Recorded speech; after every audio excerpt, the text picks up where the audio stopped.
Peut-être croyez-vous aux fantômes, en tout cas on a dû vous raconter des histoires de fantômes dans votre petite enfance. Vous avez certainement lu des histoires de fantômes, vous avez remarqué comme moi qu'elles sont toutes d'origine britannique, écossaise plus précisément. Eh bien le dernier de nos mystères, c'est une histoire de fantômes, mais c'est une histoire de fantômes bien de chez nous, bien française, puisqu'il s'agit du fantôme de la belle Lucie qui hanterait toujours, dit-on, 400 ans après sa mort, le château de Vos. Au cœur de l'Auvergne, dominant de ses hautes tours la plaine de l'Allier, se dresse depuis 8 siècles le château de Vos. Un château de légende où il se passe des choses étranges. On raconte qu'au XVIe siècle, le châtelain tomba éperdument amoureux d'une très belle jeune fille nommée Lucie. Pendant qu'il était parti guerroyer, son épouse, pour se venger, la fit assassiner dans la tour carrée. On raconte aussi que depuis, Lucie revient toutes les nuits au château. Aujourd'hui, le baron Ephraim Tagori de la Tour vit seul au château. Ses insomnies le poussent souvent à arpenter les couloirs à une heure avancée de la nuit. Mais il n'erre pas sans but. Où va-t-il? Je dors mal. C'est vrai que je dors très très mal. Donc je me promène. Mais ce château, pendant la nuit, vive. On attend beaucoup de choses, des armures, des chuchotements, beaucoup de choses. C'est très vivant et très intéressant. C'est là, dans la salle des pendus et dans le chemin de ronde, que chaque nuit, le baron a un rendez-vous. Un rendez-vous mystérieux qu'il ne manquerait pour rien au monde.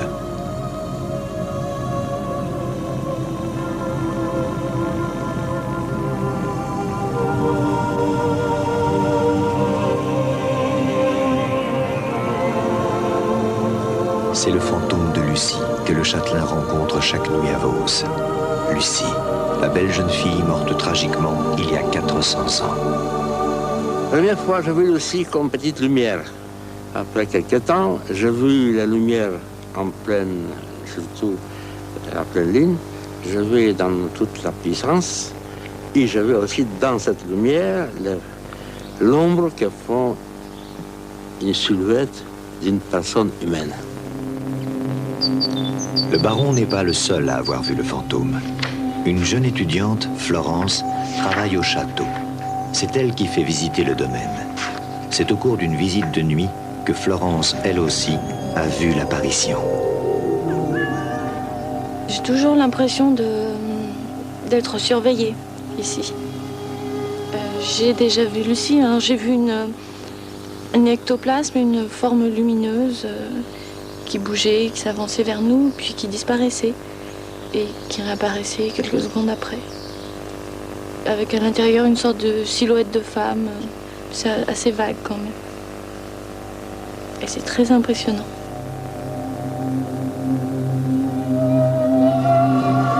Il est évident que ce château a une âme. Ce château, les pierres de ce château ont une vie propre.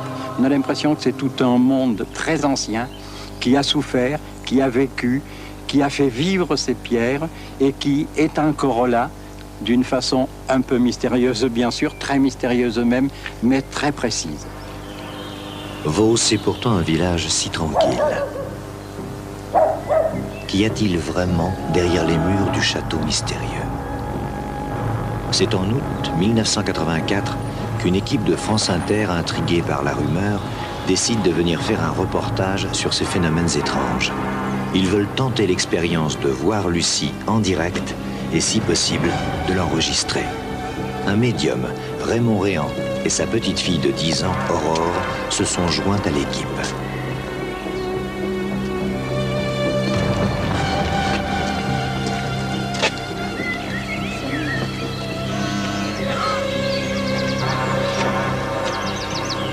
Monsieur le baron Tagori de la Tour. C'est moi-même. Jean-Yves Casga, France Inter. Bienvenue. C'est vrai que j'ai du mal à croire aux fantômes, donc c'est vrai qu'on n'était pas très enclin à croire qu'on allait voir des ombres. Mais c'est vrai aussi que le baron avait une façon de le raconter qui était telle que ça aurait été déraisonnable de ne pas passer une nuit à rester dans le château. Le groupe est immédiatement saisi par l'atmosphère du château. Et tandis qu'il traverse la cour d'honneur pour commencer la visite, Aurore, elle, a l'impression étrange d'être observée du haut des tours.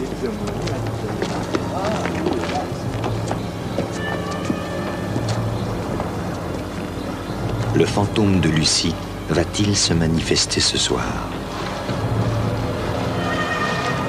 Aurore, tu viens? J'arrive, grand-père.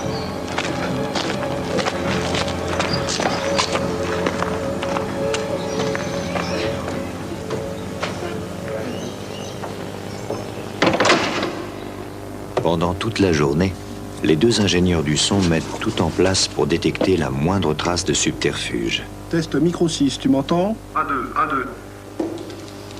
Ok, c'est bon, passe au suivant. On avait installé un micro tous les 2 mètres sur le parcours supposé du fantôme. Et en fin de compte, on a été assez surpris parce que, bon, il s'est passé quelque chose, quoi. Et la nuit venue, peu avant minuit, tout est prêt. Il a été convenu que le baron resterait dans une pièce reculée du château avec un membre de l'équipe. Dans la salle des pendus, on attend fébrilement l'apparition.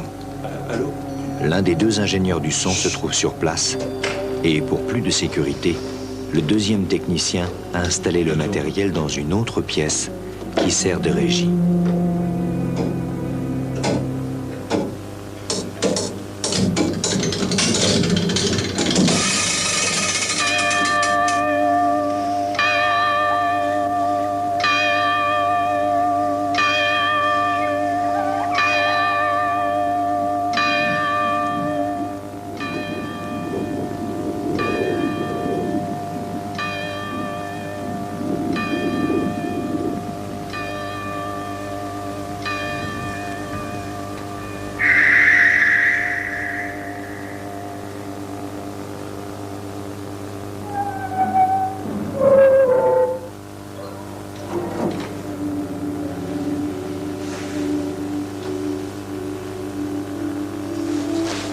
Il y a quelque chose là. Près de la fenêtre. Qui le voit? Moi, je la vois. Ça grandit.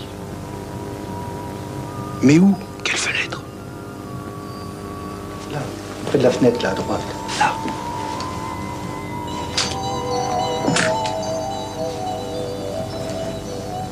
Vous avez vu?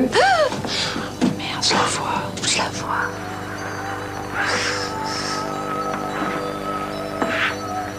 Lucie, viens. Lucie, viens.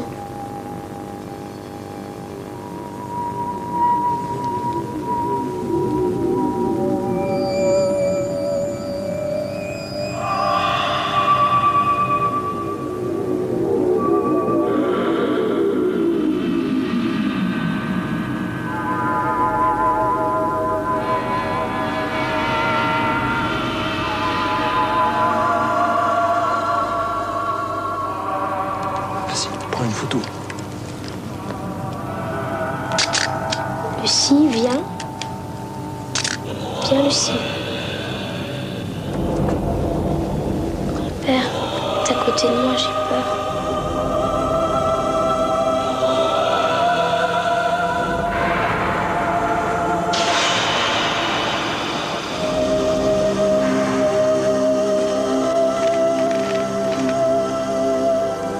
Oh là là, j'ai jamais vu ça. Regarde, elle va faire apparaître son corps.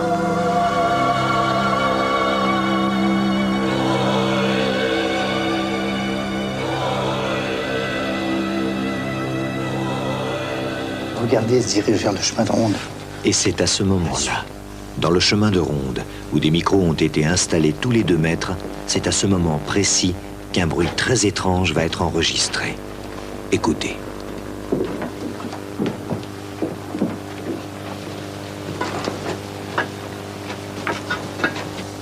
Elle grandit, elle grandit. C'est fantastique.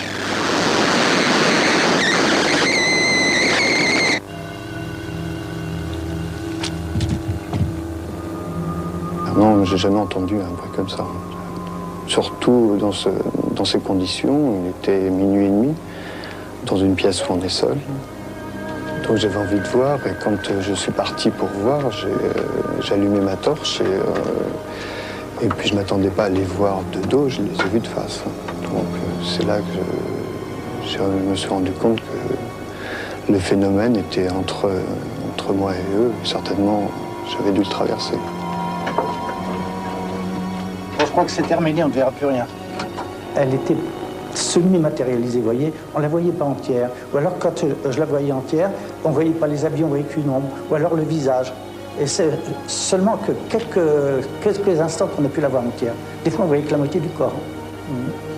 Et puis, ma petite fille l'a vue et lui a dit « Lucie, viens ». À ce moment-là, le fantôme s'est encore plus concrétisé. Il est venu vers ma petite fille. Vous imaginez la surprise. Grand-père est à côté de moi. J'ai peur. C'est une forme un peu nébuleuse, éclairée de l'intérieur, qui est apparue par flash. Je l'ai vu donc au début de façon très floue.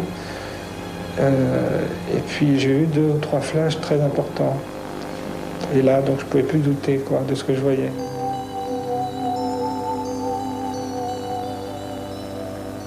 C'est la seule et unique fois où j'ai été témoin de ce phénomène.